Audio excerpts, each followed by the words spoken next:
is Chandon Hogan. I'm a senior speech language pathology and audiology student with a minor in Spanish.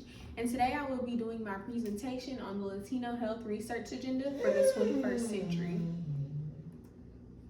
So for my table of contents, the first page includes the title page, the second page is the table of contents, the third page is how the research was conducted, the fourth page was the socioeconomic status, the fifth slide is Latino births and other races, the sixth slide is men and women, and the last slide is the conclusion. So how the research was conducted. This chapter is about the history of Latino health.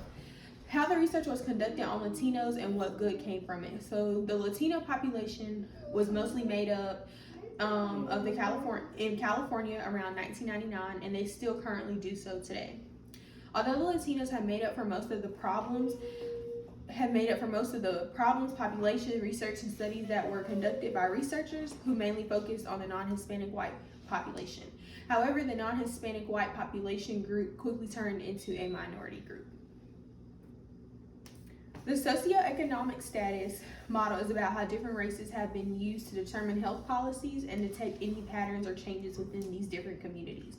The overall basis of the socioeconomic status is simply that low socioeconomic statuses most likely result into bad health.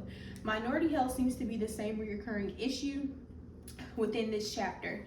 It is a statistic that minorities are most likely not able to afford insurance, healthcare, and any other medical expenses or insurances that most people would use, that most people would put onto their policy if anything happened to them.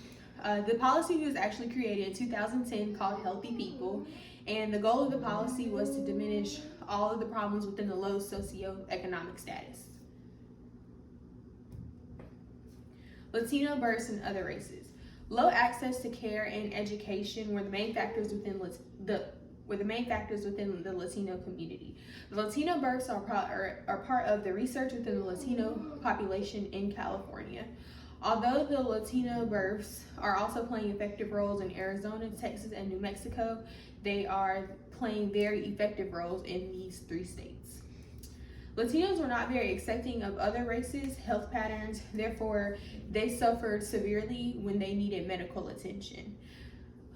They weren't accepting of race patterns because of how they were viewed in the United States, and so it was just easier for them to self-medicate or find other natural resources that would be beneficial for them. The chart on the following slide will present maternal education among the different races. I don't know what happened to it. So men and women are most likely to have lower death rates than males.